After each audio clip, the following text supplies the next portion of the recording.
Welcome to Series 4 of the Fishing Daily podcast, and thank you for joining us again. In this first episode, I'll be joined by Chris Ranford, CEO of the Cornish Fish Producers Organisation and Chairperson of the National Federation of Fishermen's Organisations, the NFFO. Welcome to the Fishing Daily podcast, Chris. Cool. Yeah, thanks for having me. Yeah, it's good to be on a podcast, actually, because we run the Fathom podcast as well through the CFPO, so nice to be on the other side of it. Yeah, that's one of the things I find myself is when I'm being interviewed, it's totally different to having to interview people. So it's great to have you here, and people should tune into the Fathom podcast as well, because it's always a good listen and very interesting topics on it.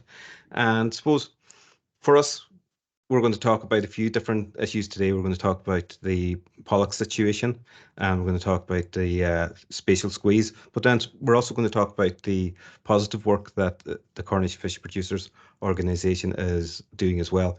So I suppose we'll start with the not so good news about the pollack quota. Now, DEFRA has announced that there's a zero catch quota on the pollack stock for 2024, and that's been based on ICES advice. Does the ICES advice reflect what fishermen in the southwest are seeing on the ground? If you go back a few years, they've been cutting the pollack tack consistently, and up until 2023, they were just going off of landings data. So it's a very data limited stock pollack, but there was proposed pretty big cuts in the last few years. And there was 20% cuts taken, I think, over the last 2 or 3 years, which were generally precautionary cuts. But then last year, or 2023, obviously the ICES advice came out, and there was a change in the assessment. It was a SPICT assessment, so that's a combination of bottom trawl surveys and combining that with some of the landings data. And it appears as though that change in assessment is what's triggered this zero tack advice, which obviously raised alarm bells for us instantly upon hearing about that. And we know the impact that something like that could have or would have on our fleet down here. I mean, pollack is an important species for the entire fleet in the southwest. It's not one particular boat or community that rely upon it. It's spread from the hook and liners, the sort of inshore punts, right through to some of the offshore netters. So on being presented with that, obviously there's a lot of concern and a lot of questions, and we then sort of get into action really and start informing government about the impact this is going to have, but then start proposing other ideas. We like to think that when you see something as stark as that, and a zero tack isn't good for anyone. That sort of advice makes it a real challenge from a fisheries manager point of view, from a government point of view. And ultimately for us and boats going to sea, trying to deal with something like that in what we got in the southwest, obviously a very mixed fishery down here, trying to deal with a zero tack obviously becomes very problematic all of a sudden. So yeah, it's I think going from the catch limits that say an under 10 meter boat could have caught 10 tons in December 2023, and then wakes up January 1st 100 kilos a month. Is that reflective of what we're seeing on the ground, though? I think finding some sense in between those two numbers, some balance is vital, and then building other options of how we manage or mitigate taking a zero tack is the sensible and mature way to go. Well, now the assessment was made, as you said, by bottom trawling or beam trawling. We heard at the EFRA committee, and most of your members and the fishing people who's targeting the fish actually do it by either gill netting or by line fishing. That there's a disparity there, because it's not really a fish that is abundantly fished by trawlers. Yeah, entirely. Yeah. I think that was one of our issues that we raised immediately, is sort of looking through that new assessment method and thinking, okay, this isn't targeting pollack at all. So clearly you're not going to catch a lot of pollack, and depending again on what time of year those surveys are done is going to obviously influence what they catch and the outcome of that. From speaking with CFAS and with DEFRA and government to build our knowledge of this or why this has come around, I think the concern is that there's less spread of pollock across the ground. So fish are still there. They're still aggregating around the wrecks where you typically catch them. But the concern is the fact there's less fish further away from those typical areas. And looking back at previous surveys, they see that there's a reduction there. So their concern is that the stock's reducing. But our point then, to go to a zero on something like that is very extreme. And there's no middle ground, no space to actually engage in this properly. So yeah, jumping from where we were to where we are now is a very radical move, especially on something that, although the ICES advice, they feel that they have some more confidence in what they have now compared to just landings data.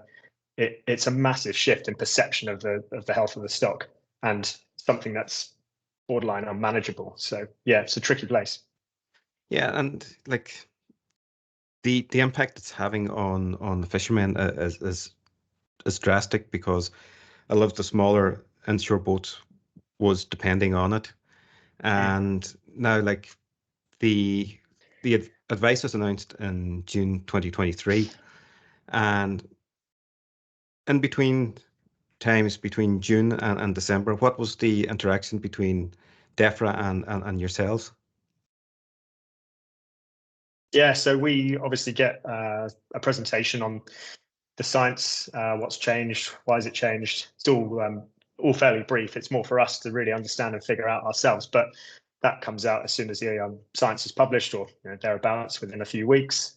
That's the kind of first step really in the process of working towards end of year negotiations. On the back of that, then we have good dialogue, we have good engagement, or consistent engagement with the government, and focus in on the areas that are important to us and the species that are important to us, or the things that are looking like they're going to present more challenges.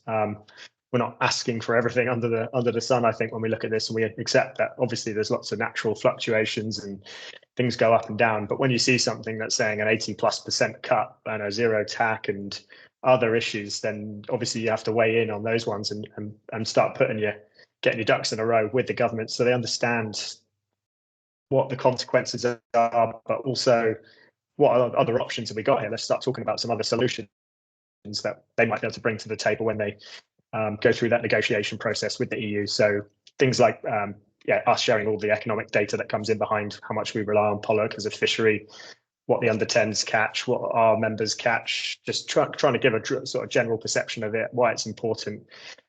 If we end up with a zero tack, what does that mean? What are the other options? Or there's very little options. So just making sure people are highly aware of these sort of situations as they start to unravel.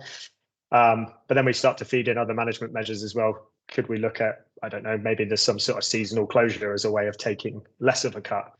Do we put the minimum landing size up? All these other sort of management tools that as an industry we're putting forward and hoping that they're going to form part of a package that sets us up for the year ahead. But I guess, to be blunt, none of that changed anything. So yeah, we had good engagement, consistent engagement, but the result is as bad as it could possibly be. We're down on the ground with minimal, a really minimal bycatch tack, which obviously then has massive consequences, like I've already said, right across the fleet down here, and a missed opportunity to look at other ways of managing things. It's very draconian to go and take something like that completely away and expect people just to carry on as if nothing's a problem, or you can just go and catch something else. Well, yeah, certainly for some of the inshore smaller boats, it doesn't work like that. It's not as simple as that. It's an important fishery straight away at the start of the year, pollock. So expecting people to just kind of pick up and buy a load of other gear or repurpose their boat and do something else, it doesn't work like that. Yeah, it's difficult when there's no replacement there for a lost stock. The financial implications is huge, as you say. This is the start of the year fishery for a lot of fishermen, and it's an income. Was that discussed? Was any compensation discussed for the loss of fishery? These conversations are still going on, which is, to be honest, is getting a little tiring, is a bit frustrating. Like going back to, say, I don't know, early autumn, September, us putting our hand up, explaining how serious this is looking, to the point now where we're still talking about it.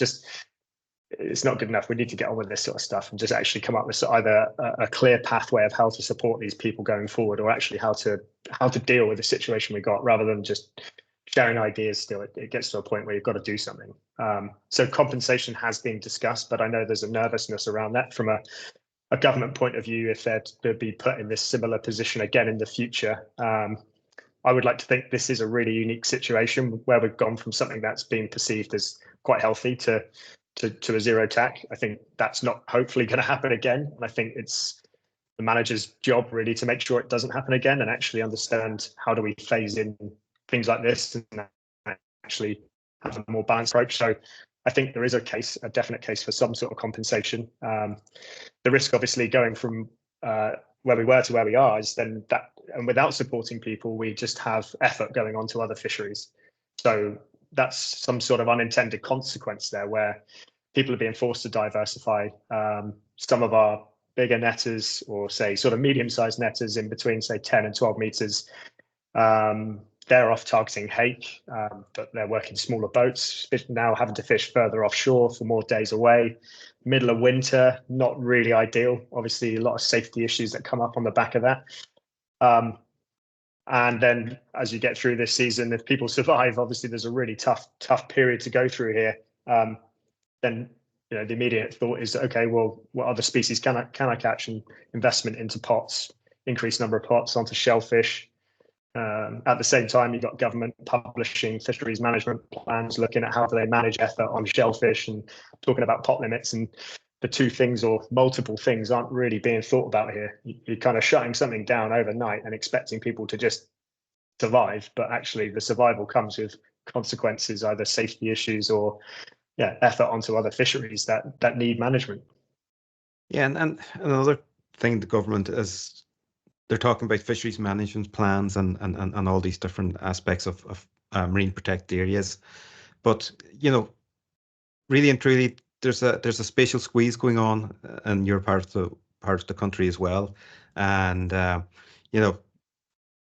like in December last, the Crown Estate announced a new round of leasing for 3 commercial floating wind farm projects in the Celtic Sea, and off the south coast of Wales and southwest of England. And there's other areas as well. There's as I said before, the marine protected areas, the seaweed farms, and other projects. In your opinion, where does the fishing industry in the southwest fit into all of this? Yeah, I think well, the ambitions for what we're trying to do with our seas is it's very ambitious, shall I say.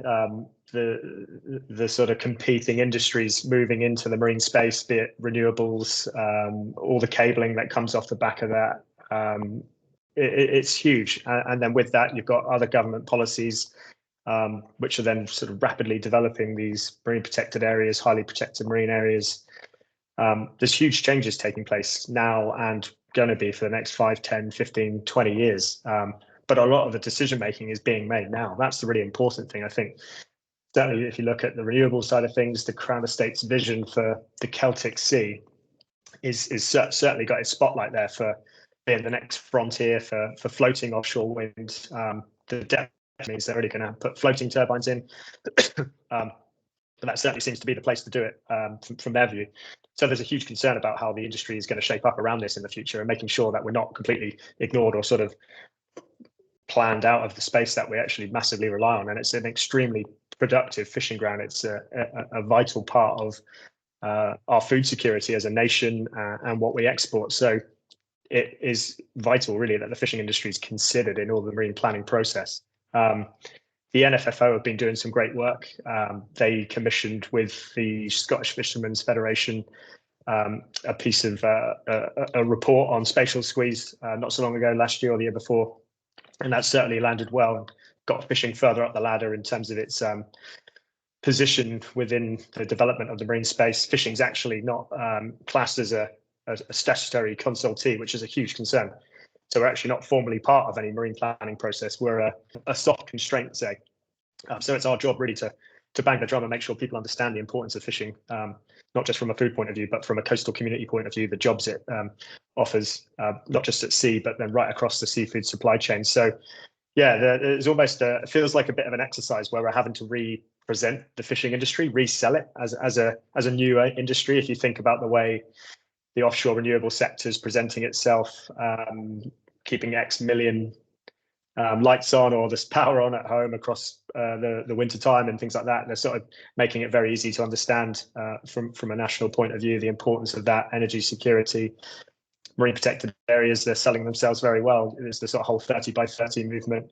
So fishing's got to get in that same space. It's got to be a full vision about what it wants to do. And if you look at, take Newlyn for example, it's the value of fish coming across the quayside here, the volume of fish that we catch. I think we're up to say 20,000 tons in Newlyn in 1 year. So some quick maths, not the best maths of me, but that equates to about 40 million portions of protein.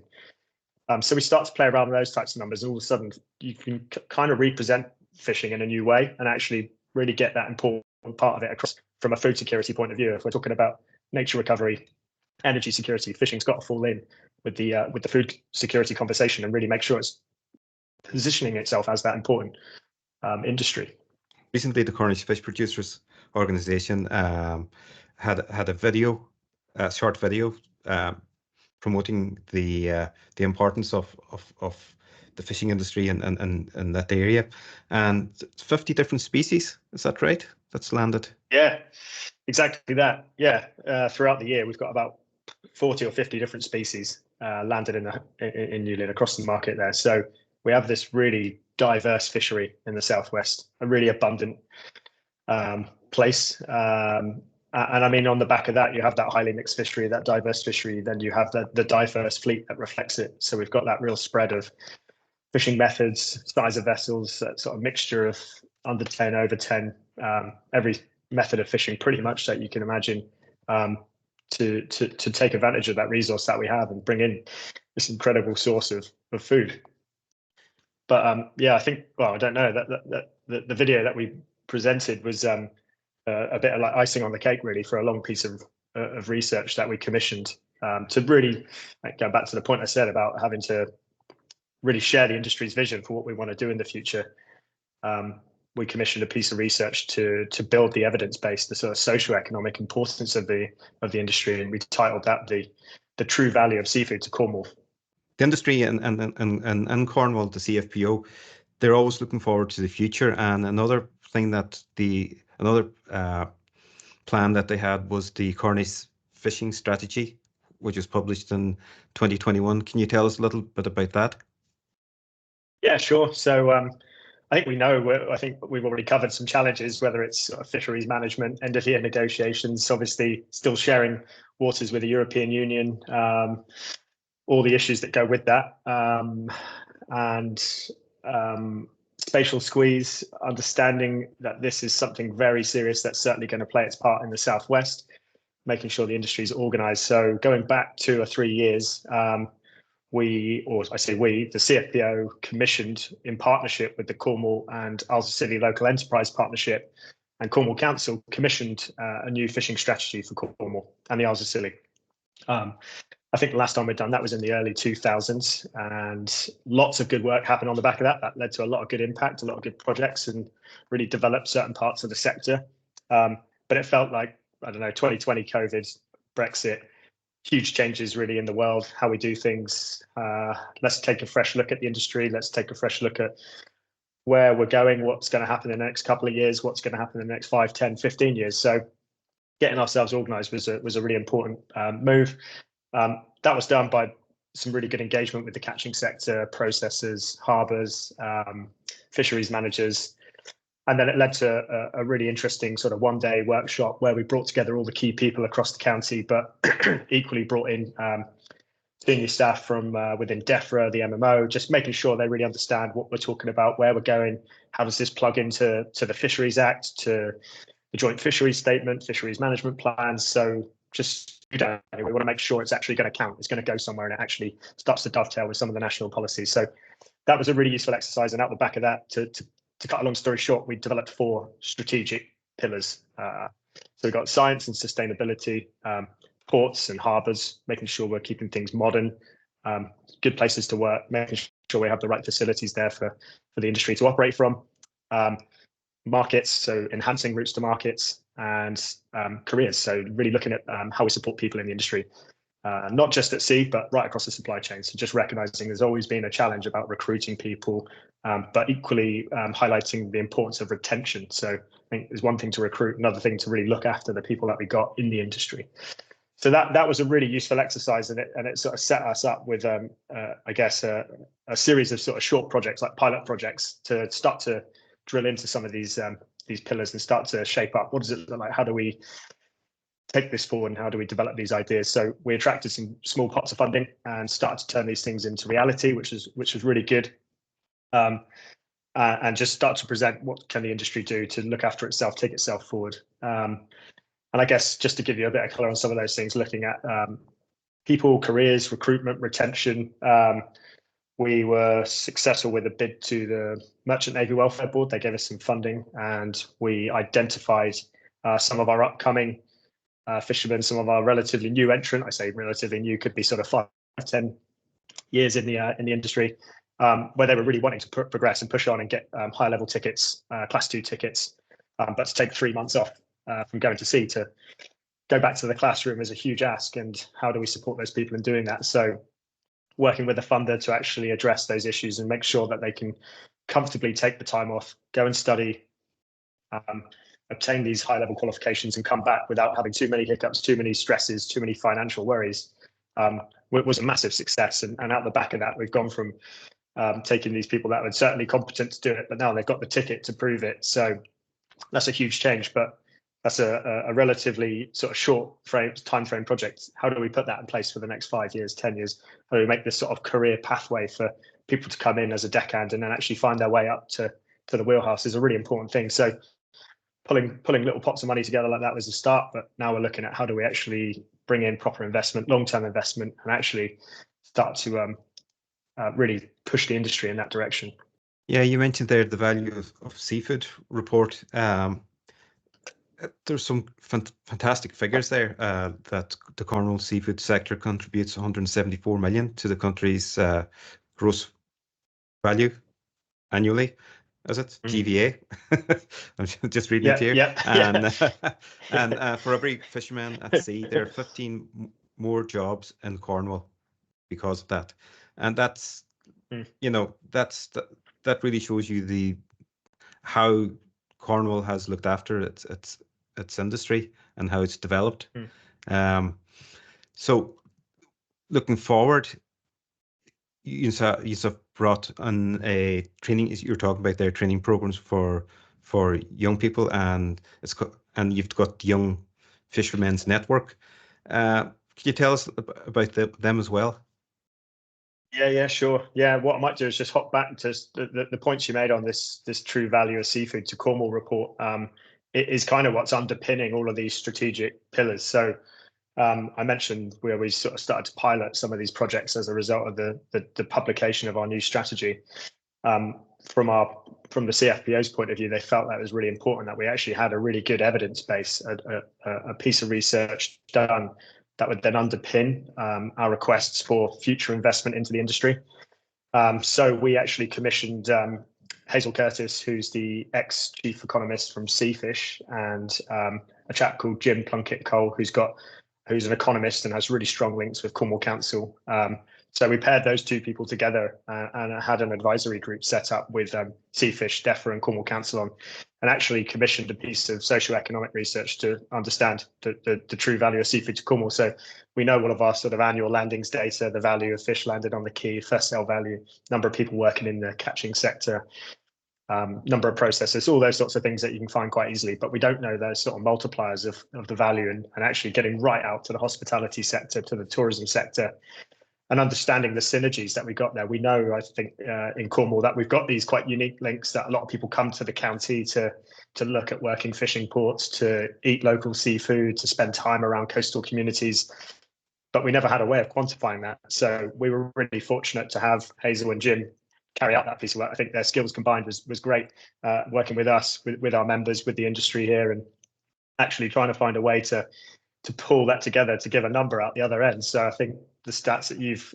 raised are certainly some of the highlights. So for every fisherman in Cornwall, there's 15 more jobs in the seafood supply chain.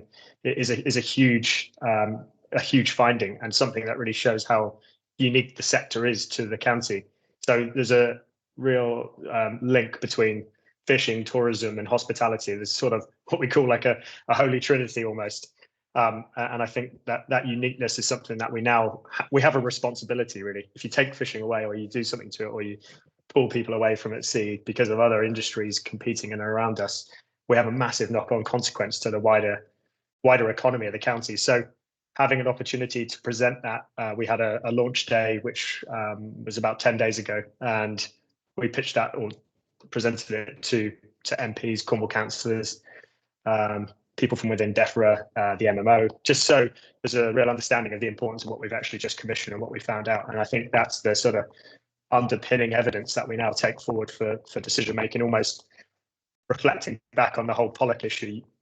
If people understand the socioeconomics of the industry and actually the livelihoods that go with this and how they make such an important part of coastal life, community life, and that wider economic importance in the county, I hope then we make better decisions and we don't just jump from one thing to another, because we understand how important fishing is to the county. So there's kind of two-pronged approach, really. It's that sort of making sure people understand it from making decisions that can affect the industry for good or bad.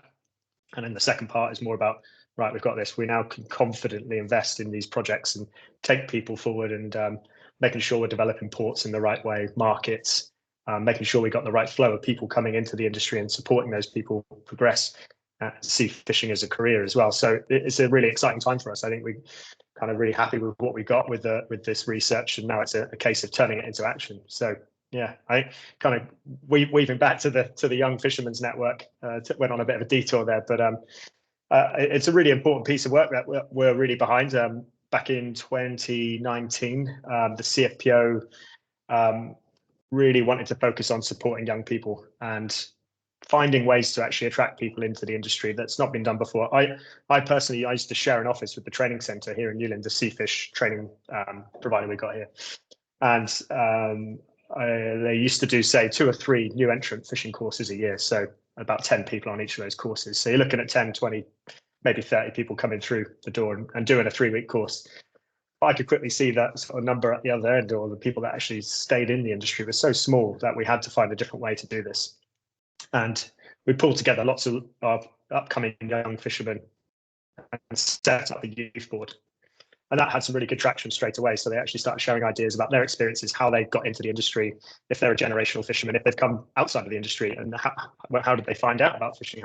That's the sort of ones you want to look at, I think, sometimes, and go, why did you choose fishing, and how did you find it? What was your experience? What could have been better? And start to really find out these pathways that people have ended up working in the industry, and the sort of issues they had going through parents and school teachers advising them otherwise, and how do we actually address that and bring these people in closer to us and actually explain the opportunities that are in the fishing industry. So that was a really useful exercise, and the youth board then really recognized we need a professional pathway to get into the industry. If you're between 16 to 18, again, where I used to sit in the old office in the training centre, we'd encourage them to do a training course, but we'd send them off to do a marine engineering diploma, because there wasn't anything there professionally for fishing. And between 16 to 18, you've got to be at school, further education, or in employment. So fishing didn't class as any of those things. So we just wondered, why are we always sending people away to other marine industries when they've genuinely got an interest in fishing, and we're sending them the other way? So there's a real recognition to address that and set up a fishing apprenticeship. So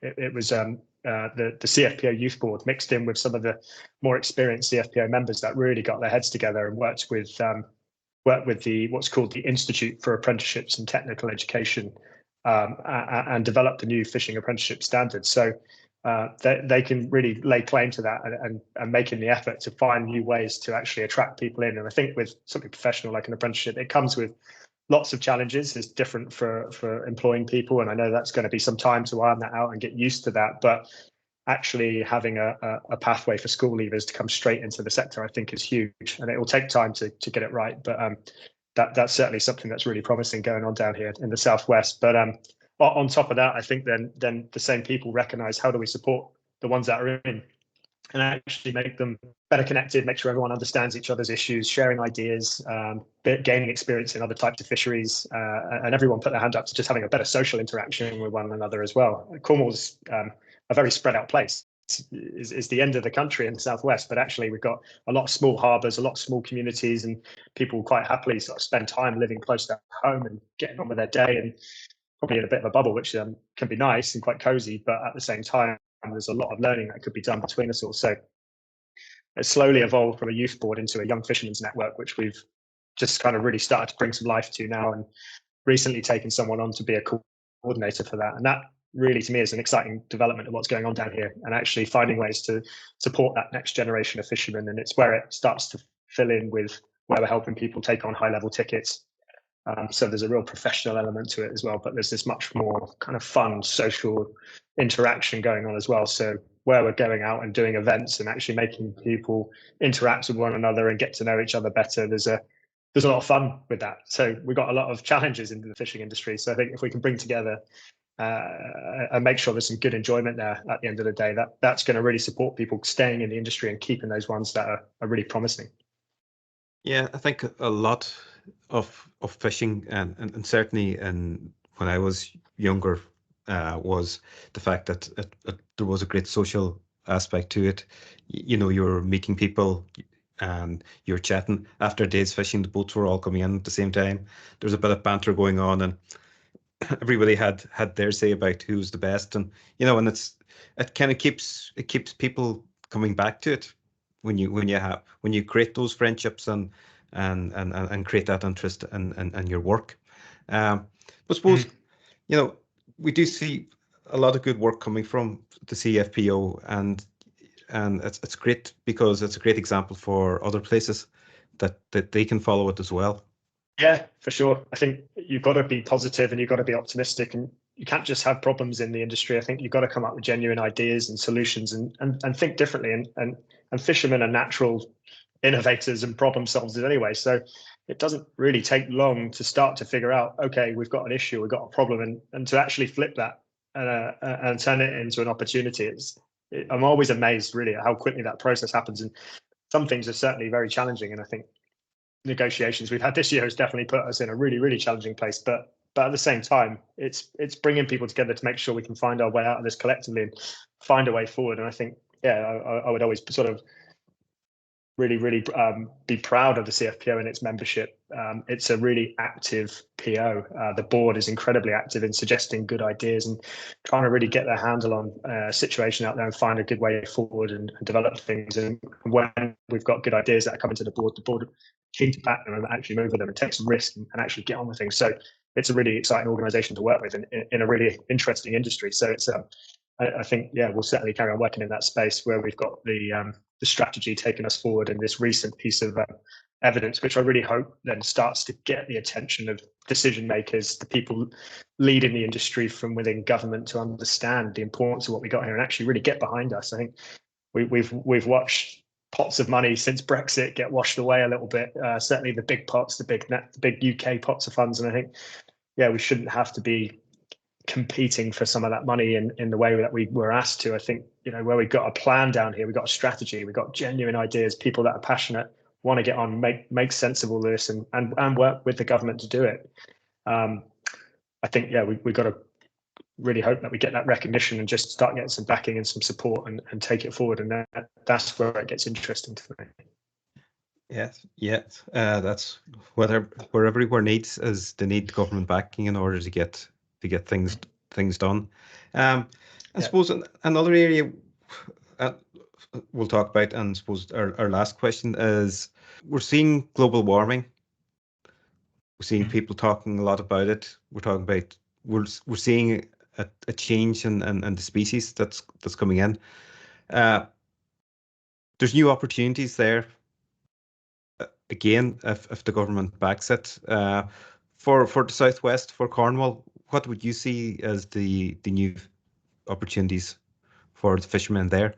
Yeah, there's quite a lot of different. There's a lot of changes, I suppose, going on in our waters, and some would be seen as a challenge, and some are certainly an opportunity. So it's an interesting and exciting sort of opportunity, really. And I think if you accept that certain things are moving north, more traditional fisheries, if you take that sort of long-term over multiple decades approach, and you can see that certain gadoid species heading north and reading research on that, then what's coming up from the south. And I suppose certain things that have caught my attention in the last couple of years are we've got a real resurgence of the crawfish fishery here. Not something new, but something that's sort of really, I'd say, making that resurgence. And there's obviously given a lot of opportunity there to some people, but at the same time, how do we manage that? How do we manage it sensibly? And I think some of the work we've done on that voluntarily, we made a lot of noise a couple of years ago about our membership's commitment to landing a higher minimum landing size for crawfish. So really getting on and just being proactive about those things.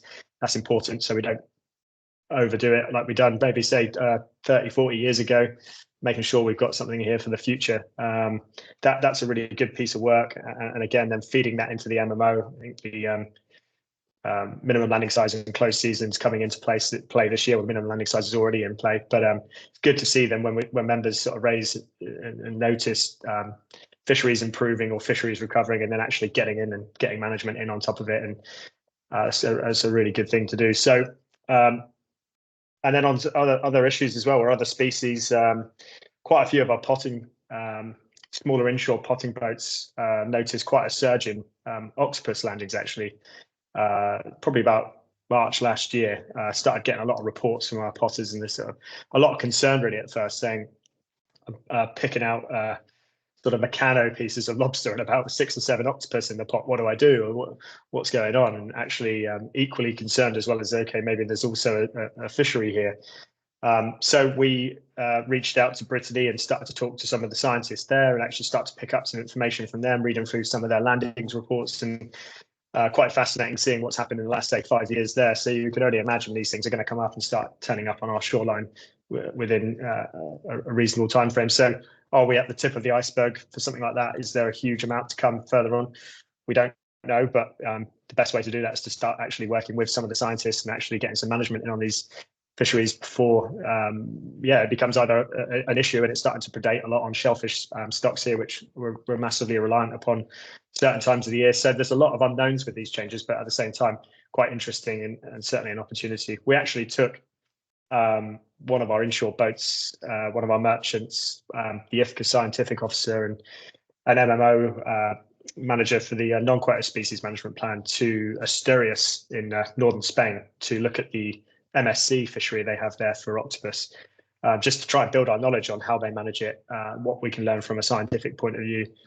What have we got in our waters? Is this just a one-off? Are we just getting it for a couple of years and it disappears again? Is it just quite a random incident? Or is it, if it is something that's here to be prolonged and something that we need to manage and some sort of new fishery, then let's make sure we understand it properly and get in behind it. So that partnership is really good. And we learned a lot out there in 2 days, and bringing that home, working with our local IFCA to collect data on board some of our boats is going to be a really good first step to getting some better understanding of that as a potential fishery. So yeah, things are definitely changing, and you start to see some of these things genuinely come into our waters as a result of climate change.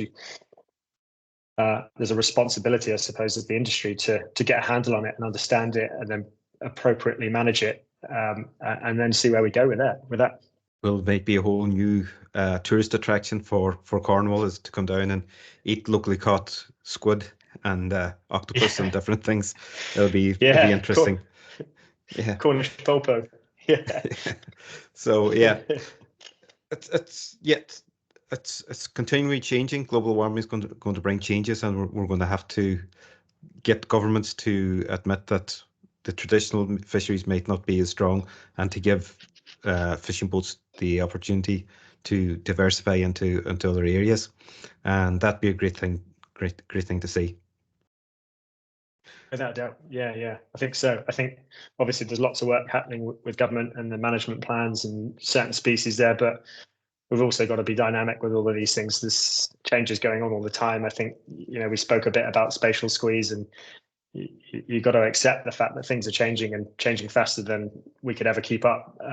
Whether you're putting a big wind farm in on the north coast and potentially displacing a large part of not just our fleet, but international fleets into other waters, and how that plays out for managing fisheries and quotas and all the issues that come on the back of changing water temperatures and new fisheries arriving, and how do we sensibly manage things and be dynamic in what we do. And I guess that, from our point of view, is something that we're really pushing for, is trying to actually get some more flexible, dynamic fisheries management so we can make decisions quicker and actually look after things in a sensible way, but making sure we've got the opportunity there to still make good business out of this. It doesn't look like that there's any dull periods ahead for you. You're going to be busy with everything. And I'd like to thank you for joining us today on the podcast.